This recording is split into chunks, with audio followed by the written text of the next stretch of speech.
Are you in the market for a good workout, a workout that increases your strength, flexibility, balance, coordination, but also clears your mind brain from the daily stresses of this world?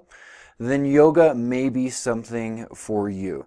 Today in this wellness show, I'm going to sit down and talk with Becca Jessen, who is a physical therapist and a yoga instructor. And we're going to talk about the physiological and psychological benefits of yoga. Enjoy.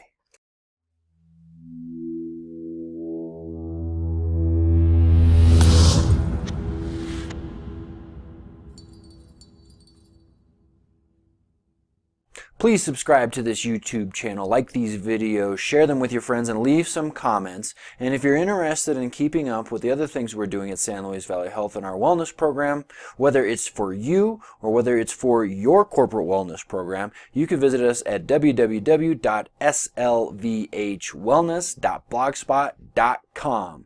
See you there. Disclaimer. Do not use this information as medical advice. Instead, see your own family doctor for care. The opinions expressed do not represent the opinions of SLV Health. Becca, thanks for having me. Where are we right now? So we are in Mountain Harmony Yoga and Bodywork Studio. Outstanding. And what is your name and your title at SLV Health? My name is Becca Jessen, and I am a physical therapist in the outpatient department. Awesome. How long have you been a physical therapist? I'm going on 8 years. 8 years. As a therapist, yeah. Outstanding. Mm-hmm. What? Where do you come from? What did you study, and how did you find yourself into physical therapy? Yeah, so I'm from Central Pennsylvania, Wow. and I was a massage therapist for quite a number of years, and I kind of was getting frustrated at my lack of knowledge of being able to get people where they needed to be. So I started down the road of physical therapy school, went to Westchester University in Pennsylvania, which is a little bit outside of Philly, Mm-hmm. and then moved out to Denver to go to Regis University. Okay.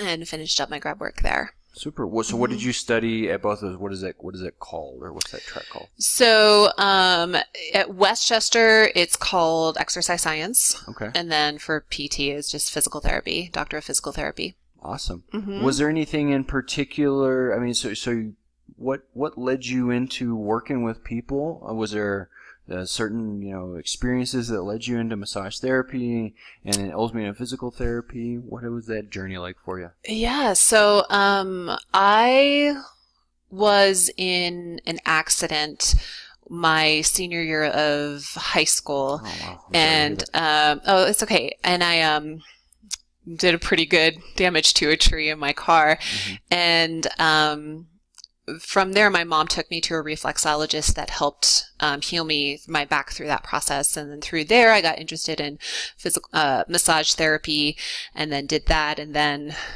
just kind of progressed on there through physical therapy and up.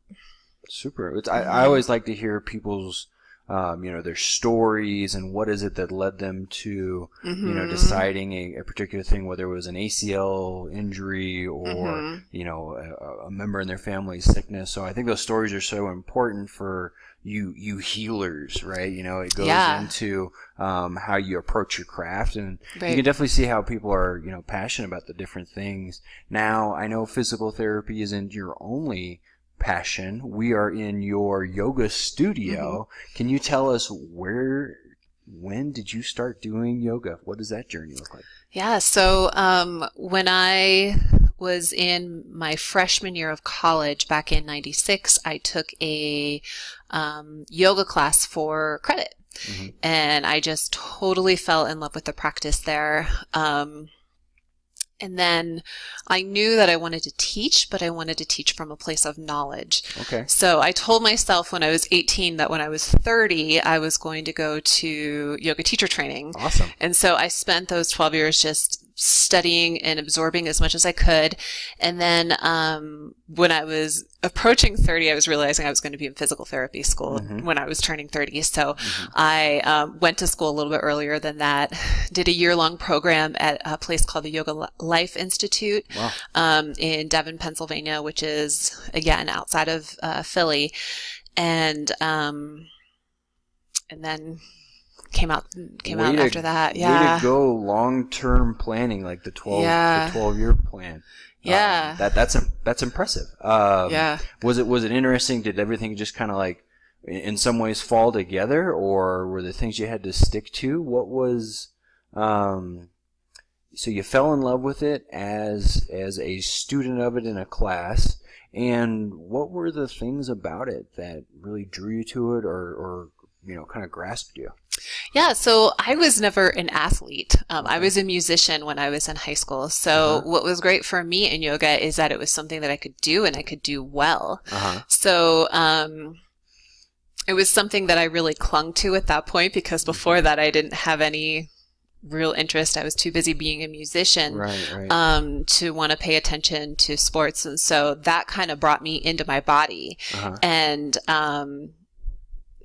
yeah, from there, it just kind of grew. When we say yoga, right, yoga is a movement practice, but there's also much more to it. Let's start with the movement aspects of it.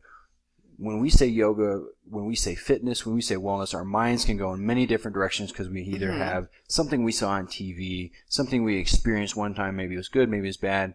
When you say yoga, what are you talking about in regards to movement?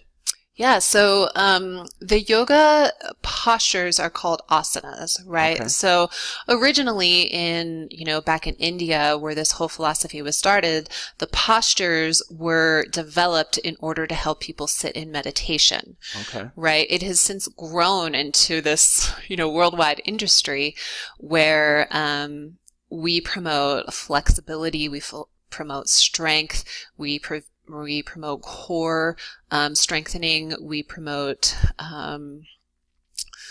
coordination, strength, flexibility, balance, and coordination. And we put that all together with breathing exercises as well, focusing on your breath, which helps you focus your mind. So when you come to a yoga practice, you get a great workout because you're working on all of those things, but you also get something a little bit deeper, right? Whereas we help to calm the waves or the fluctuations in our mind that we have all day long of, I'm bored here. And we go all over the place within our daily lives as humans, but yoga helps to kind of calm all those things down. So it promotes overall balance and calmness, which is a great extra added effect. Well, yeah, because you think about, I work out, or I'm going to be spending my time doing something. We gravitate toward those physiological benefits. Am I getting more flexible? Am I going to feel better? Am I going to get sweaty? Am I going to breathe hard? But by the nature of yoga, a lot of the sport, a lot of the exercise we do involves movement and dynamic movement, where it's been my observation that yoga has those components. However, it also has the skill set of holding still, which for me as an athlete is almost much more difficult, and especially on a mental level, to stay in one place. And that's been kind of my observation. My experience with yoga is I had a coach that our senior year, we were all the defensive line, and he would bring in a lady who we would do yoga. We called it yoga lattes. So I guess it was some kind of mix, and either that was a funsy thing to call it, but she would put us through a series of poses, and it was super difficult. It was hot in the room. I don't think it was a full-on Bikram yoga kind of a situation, but for me, good googly, what a tough practice. Something that I think that if you just write off yoga as an artsy kind of expression, soft, thing, I think you're very mistaken. Can you tell us, so those are some of the physiological and mental benefits. What's a standard yoga session look like from when you walk in the door? Yeah, so students typically come in and have a couple of minutes to sit down and settle, either chat with the members of your community. Here we're very community-based, and a lot of things that we do helps to promote connection within our community, because I think with the internet and social media today, we're kind of missing a little bit of that. So people are really striving for that. So, some yoga studios are very quiet when they come in, and I don't care about anything. Like talk to your neighbors. So you typically go through a couple minutes of grounding and focusing, bringing yourself into the present moment, right? Which again is really hard for people because we have so many things to do on our to-do list. You're sick. Yeah. So we hardly spend any time right here, right now, right? Which is life-changing, right? And that's the mindfulness aspect of it. So then we do some yoga warm-ups, maybe some sun salutations. Every class is different. So it's kind of, sometimes we don't do any sun salutations. All kind of depends on where we're going that night, the feeling of the room.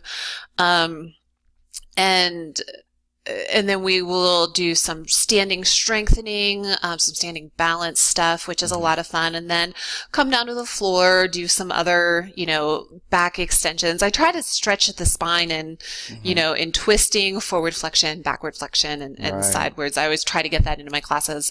And at the end, we end with Shavasana, which is otherwise known as corpse pose. Okay. So that's literally just laying on the ground. And resting. And then too, after all that work you just do with your yoga practice, whether it was a sweaty practice or whether it was a beginner class where you learned a bunch of different things or, focusing on flexibility, when you come down, you have a moment to rest and to truly rest, right? Because even, again, like we were talking about our lives being so busy, sometimes we just pass out at the end of the day, right? So it's a really an opportunity to just come within, rest a couple of minutes before you go out. And I really feel that, not only does that help us in our practice, but it's also going to benefit our families. Yeah. It's going to benefit, the next person we go to when we're out at a store. If things don't go our way, we might be a little bit nicer because we're a little bit calmer, right? So, so all the classes are different, but that we try to kind of keep the spinal opening or the spinal stretching and the flexibility. And then you said spinal several times, so I would imagine, you see folks on a regular basis that are coming in for injuries or recovering. Do you kind of see patterns as far as folks that sit a lot, the different types of injuries they have, and then missing proper ranges of motions and through our thoracic spine and things like that? Yeah, for sure. For sure. A lot of us are sitting at our desks all day long, right? And we're in this flexed position here, we're like this, we sit down like this. And so we do work a lot with balancing out, working on that muscle balance.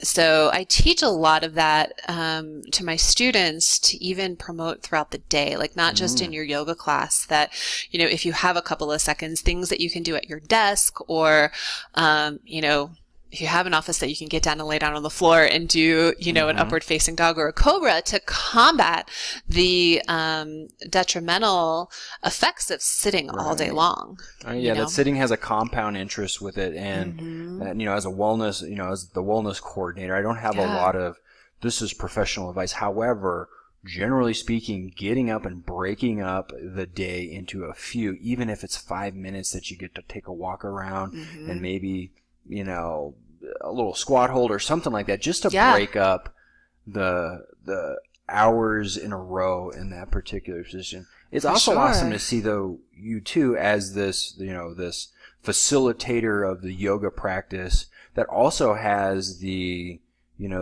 expertise, the clinical expertise in the background. Cause it was something for me when coaching like CrossFit and coaching CrossFit athletes. It wasn't until I started working in like the actual workforce that the idea of cultivating mental toughness like kind of meant something, cause before I was just, meathead, and that was kind of part of the deal was you lifted hard and you ran. Yeah. But it wasn't until I could extract like the value out of doing something very difficult physically into, hey, when that report's due, you're going to get it done. Hey, when your boss is on you, you're going to just, you're going to plow through it just like you are now. So I think that's awesome that you have that background and the same, passion to share this movement practice with people. What are the things that are really rewarding to you in regards to sharing yoga and sharing, this movement practice with people? Yeah, that's a good question. I've been teaching a series of beginner classes that start every month. And so it's an 8-week series. And so it's one group that goes through those 8 weeks Like a together. cohort. Like what? Like a cohort. Yeah. Cool. So, I really like the community in between the members. You know, I've had a couple of people who have come and said, you know, I work all day. I'm with my children all night. I don't have time to go out and meet people. Right. A lot of people, maybe have either been stepping into a yoga practice or are coming back to a yoga practice now that we have a yoga studio here. And stepping back into those, I call those people that they're in yoga love right now because they're like coming to 2 classes at a time. Yoga honeymoon. Yeah, exactly. So I think just that, you know, and then again, coming from a PT standpoint, working with people when they don't have pain the next day, right? They don't have the physical pain, or, hey, I'm able to sleep a little bit better now. Just in noticing the small changes in people, or if, hey, I would have reacted this way before, but now that I'm kind of thinking in this manner, I'm able to approach life a little bit more gently. Oh, that's awesome. You know, see that change in people, just those little things. Because it's again been my observation. We the collective, maybe, you know, Americans, people that work, we love big honking changes. I need it tonight, as soon as possible. But there's a lot of value in that Kaizen approach, those small little changes, you know, to where, man, my left heel didn't hurt today. You know? And those things, when they start stacking up, you have something really special there. It's awesome that you know, that it helps people in that way. Those small things that make such a big difference. Can you? So let's imagine that I've been a yoga observer for a while. I've seen, maybe I've dropped into a class at the rec center or something like that. But I'd like to be consistent. I'd like to vet out, you know, and find a quality practice or a community. What advice would you give someone who feels like maybe they're on the sideline now, looking in and thinking, you know, I'd like to start doing some yoga? What advice would you give them? So I would definitely find a beginner series. I've had people who are brand new to yoga who have never done it before, and then other people who are, again, trying to step back into a practice. And so in the beginner series, I'm very hands-on. Being a PT, I'm definitely a stickler for form and safety, right? So they're not always easy in that somebody's holding a pose for a really long time while I'm going around the room, and they can kind of really get into that pose. And so that would be, you know, my suggestion, either finding a beginner class or just do it. Like, just get a mat or don't get a mat. Just lay it down, put a video on, or get a book. I learned yoga by books. Like, the internet wasn't a thing back when I was in school.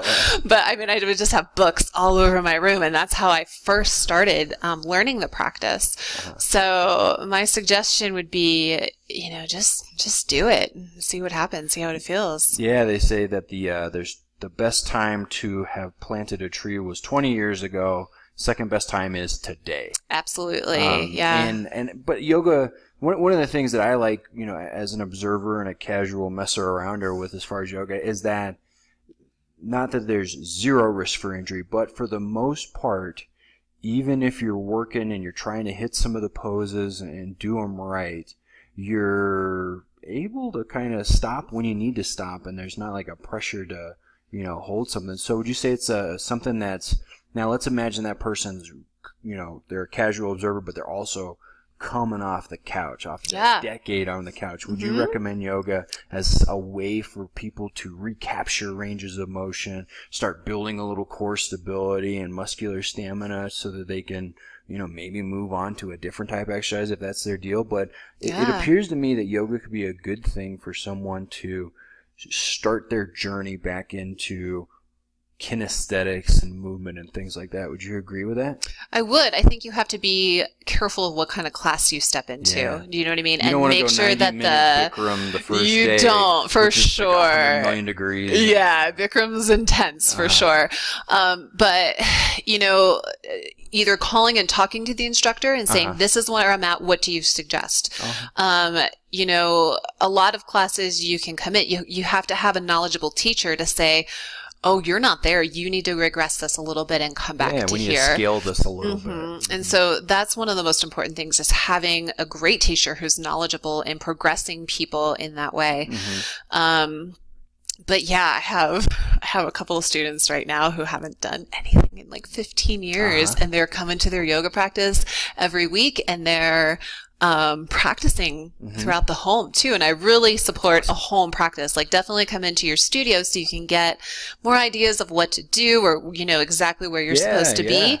But a home practice is really important, because the more you practice it, the more you get the benefits of it, for sure. No, I'd love to echo that. As far, you know, when I think of anything, whether it's nutrition, you know, or movement, which are kind of the two main things when you talk about wellness, if you can put that thing together as a system, right? It's not only what am I supposed to eat, or what diet am I on? It's, do I have the Tupperware, the cooking skills, the shopping list? Do I know what's on sale? There's a whole slew of things. And when I think about a movement practice or a movement system, you know, I feel like you need a coach, right? You need a place outside of your house to go and practice this. You need a community to go and do it with every once in a while, even if it's, you know, every so often. And then you need some of the gear around your house so that you can sneak in a little bit of practice, you know. So for that typical gym setting, you know, if you got a kettlebell and a barbell and some stretchy stuff at your house, you know, and then you have a gym membership, and then you see a personal trainer every so often, or you're at least like you with books or the internet, you got someone to give you new ideas, kind of coach you up a little bit, you can put together a pretty serious movement practice for yourself.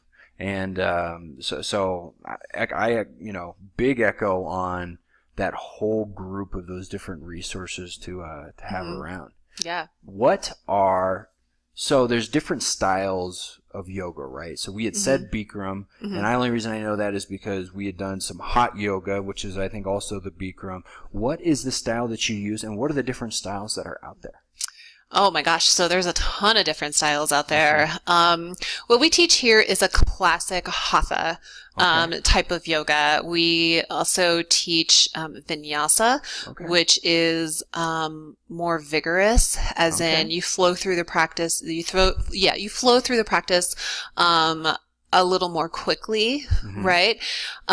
We have a gal here that teaches forest yoga. Forest yoga is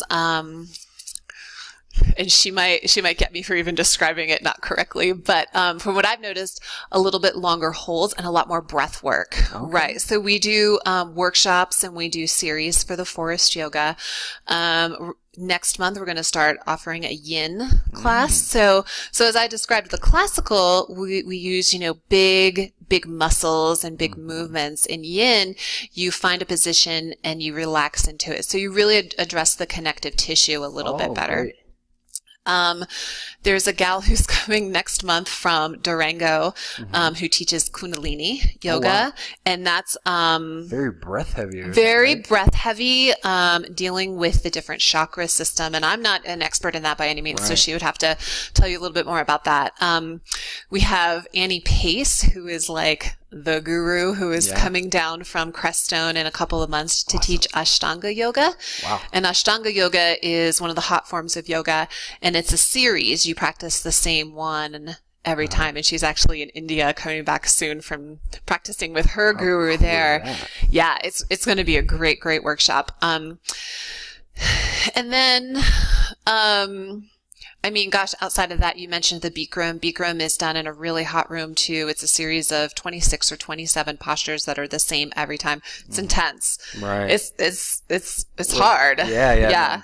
It sounds like there's lots of layers, that if there's something in particular that you're missing, like for me, I'm pretty strong fella. Right? Yeah. And it's, you know, that's not the boast or anything, but that's just, if I'm spending my time, I could go and spend a lot of effort trying to get a little bit stronger, but by mixing it up, taking something, you know, that's could be viewed as the opposite of lifting heavy weights and just work to hold my own self still for a while. Right. Could be a good tactic to, be great. amplify that performance if that's what I'm into, but also just to change it up, give my body a little bit of a break, and change those things up.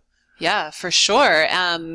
There's restorative yoga where you just stop and you rest, right? In these different postures for an hour. It's like nap time for adults. That's awesome. So yeah, there is a type of yoga for everybody. Right. Like I always say for people who've tried yoga and they don't like it, well, like I bet you're going to like a different type. If you like more of the hot and heavier stuff, you can go that way. Or if you want a little bit more gentle stuff, there's always a place for you to fit in. And which is why I love it, because it's been walking me through my lifespan. You know, when I was 20, I was doing things that I'm not doing at this age, you know? Yeah. So it's been, it's always been there in a different type of form. Right. Yeah. Awesome. Can you tell us what is, if you wanted to do just a few poses in the office every day, what are your top 2 favorite that you should say, hey man, you got to hit that, hit that warrior one every once in a while, or what would it be? Yeah. So I would say, any kind of back extension pose to combat, the forward flex position, like we were talking about sitting. And then if you really have space in your office, lay down for a minute. Lay down for a minute, prop your legs up so your hips and your knees are at 90-90, or just put your legs up a wall, and take a couple of moments there of peace and quiet. Great. But yeah, extending through the back and then just taking a couple minutes of silence as you can just kind of helps the day go a little bit more smoother. Awesome. Well, so we're in your yoga studio. Can you tell us, where is this yoga studio at? How can people find out more about your practice, either on the internet, social media? How do we do that? Yeah, so the studio is at 419 San Juan. Okay. And Mountain Harmony Yoga. Mountain Harmony Yoga. It's right across the street from the Roast Coffee Shop. And then my website is mountainharmony.net, and that gives you all the information about the classes, anything that we offer here, the different workshops. It kind of takes care of anything there. And then I'm also on Facebook. Awesome. Facebook and Instagram. Super. Well, I would encourage everyone who's listening to this to go seek those things out. If yoga seems like something that could spice up your movement practice life right now, or you're working to get off the couch, it sounds like there's yoga around for everybody, and that you are an excellent steward and ambassador to the craft. So much so that you're you've hung your shingle and you're sharing it with other people. So. Thanks for educating us on these different types of yoga and giving us an idea about how to get in the game if that's what we're interested in doing. Absolutely. Thanks for having me. Becca, thank you so much. I'll get a high five to end on. And then I feel like a weenie. My foot fell asleep. Oh, no. How are we doing on time? We're doing good. We got 20 minutes left. Perfect.